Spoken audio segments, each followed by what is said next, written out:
Best jobs for students in the Philippines. Earn 1,000 pesos per day. Marahil kapag napindot mo ang video na ito, isa pa kayong estudyante na sadyang kailangan ng pera para makasuporta kayo sa inyong mga necessities sa paaralan o kaya mga hobbies at interests nyo. Ang pagiging isang estudyante ay hindi paumanhin para hindi kayo makakita ng pera, lalo na kapag masipag at matalino kayo, marahil na makakakita ka ng pera.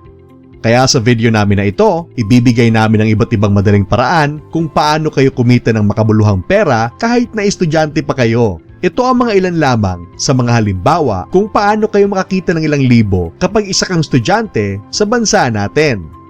Stay tuned until the end of our video to find the easiest way to earn decent cash as a student and still be able to focus on your studies. Number 1. Do online jobs. Sa panahon natin ngayon, namuhay tayo sa digital age na ang halos lahat ng ating bagong ekonomiya at teknolohiya ay ginagawang realidad dahil sa milagro ng mga computer. Halos lahat na ginagawa natin noon ay pwede nang gawin online dahil ang karamihan sa atin ay connected sa isang malaking online society. At hindi rin sorpresa na merong iba't ibang trabaho para sa mga estudyante kagaya nyo na maaari nyong i-avail. Subukan nyo maghanap ng trabaho via Odesk o kaya ang mga iba't ibang local online freelancing sites na patok ngayong quarantine. At kapag gusto kayo mag-learn more tungkol sa mga websites na ito, feel free to check out our channel on more videos about the best online work sites for Filipinos. Merong mga iba't ibang trabaho na palaging in demand sa digital age natin ngayon, kagaya ng mga virtual assistants, programmers, bookkeepers, web developers, freelance writers, bloggers, photographers, graphic artists, at napakarami pang iba na hindi kakasya sa video namin ngayon. Kaya kayo na mismong pumunta sa mga sites na ito para hanapin nyo ang inyong dream side hustle. Most importantly, flexible ang oras ng inyong trabaho. Minsan nagpe-pay per hour din sila, kagaya ng totoong tangible na trabaho.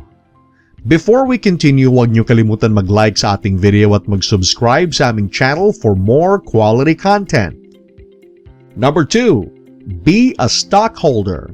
Marahil na kapag narinig nyo ang mga salitang stockholder, stocks, o kaya investments, agad-agad yung iniisip ang mga mayayamang tao na nakasuot ng Amerikana at sumisigaw para mag-bid sa mga end-of-day stocks kagaya na nakita natin sa pelikulang The Wolf of Wall Street. Pero sa totoo lang, pwede kayong mag-open ng online stock market account na naka-host ng isang totoong online stock broker na aprobado sa Philippine Stock Exchange. Ang mga halimbawa nito ay ang Call Financial o kaya PhilStocks. Sa ngayon, ang pinakamabuting diskarte ay mag-join in na kayo sa stock market habang bata pa kayo. After all, time is money at hindi nyo naman kailangan ng personal stockbroker para gawin ito. Pero una sa lahat, kailangan nyo ng capital. At sa totoo lang, pwede kayong magbayad ng 5,000 pesos lamang ng makalubhang stock value sa mga iba't ibang market giants dito sa ating bansa. Meron ding iba't ibang easy investment options tulad ng EIP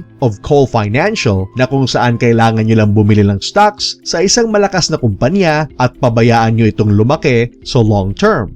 Ang easy investment plan ay gumagamit ng peso cost averaging method. Hindi nyo kailangan maging isang market-savvy genius para alamin ang potensyal sa simpleng method na ito. Pero advice lang galing sa amin. Subukan yung matuto sa basics muna ng stock market bago kayo mag-hit the ball para alam nyo ang risks at legalities na kailangan nyong tandaan.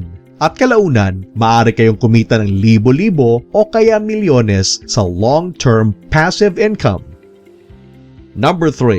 Start a blog site. Na-consider nyo na ba ang potential income na maaari nyo makuha kapag isa kang sikat na vlogger sa bansa natin? Kaya subukan nyo na lang gumawa ng isang blog site o kaya YouTube channel para maka-advertise kayo sa inyong sarili. Kapag hindi kayo nakakatulog sa gabi o kapag hindi nyo talaga alam kung ano ang magagawa nyo sa mga weekends, lalo na ngayong quarantine, gamitin mo ang iyong passion at mag-vlog kayo tungkol sa anumang ginagawa nyo. Maaari kayong mag-focus sa photography, travel, fashion, computer games, music, poetry, at art. Ilan lang ang mga ito sa mga patok na tema ngayon. Pwede din kayong gumawa ng libreng blog sa WordPress, Weebly, at Blogger. Pero tandaan nyo na ang inyong content ay dapat 100% original. Alam nyo naman ang bandwagon mentality nating mga Pinoy. Kaya do your best to stay original.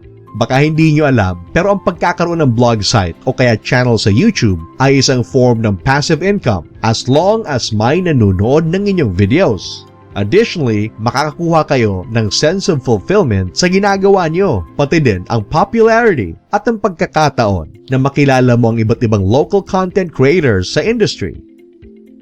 Number 4. Open a trust fund. Kapag isa ka sa mga lucky Pinoys na may savings, o kaya kapag ang inyong magulang ay naka-reserve ng sapat na pera para sa inyong kinabukasan, maaari nyo itong gamitin para kumita ng passive income kada buwan sa paraan ng pagbukas ng isang special account or trust fund sa mga sikat na bangko dito sa ating bansa.